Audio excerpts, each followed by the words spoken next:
架，吵到有一次呢，我们2个人都不想要一起做事情。可是呢，在那一次我们后来发现了，原来我们的习惯跟想法这么不一样。在家庭里面呢，真的是会有很多的冲突，在服事当中也会。可是啊，后来我们发现，原来我们的不同是要让我们相同的可以变得更好。后来呢，他在他的音乐上，我在我的唱歌上，我们一起努力，结果成就了美好的事。在今天呢，很感谢神，我到现在跟我哥哥感情非常的好，但我们还是冲突大小不断，但是是建立在彼此相爱上面哦。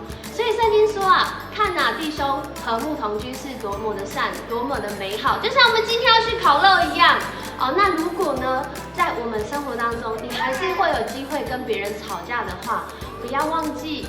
其实，在我们彼此的不同当中，也有我们彼此想要一起前去的目标哦。那希望如果呢在我们会吵架的时候，还是有机会可以和好，因为在基督里面，天天就像这样子。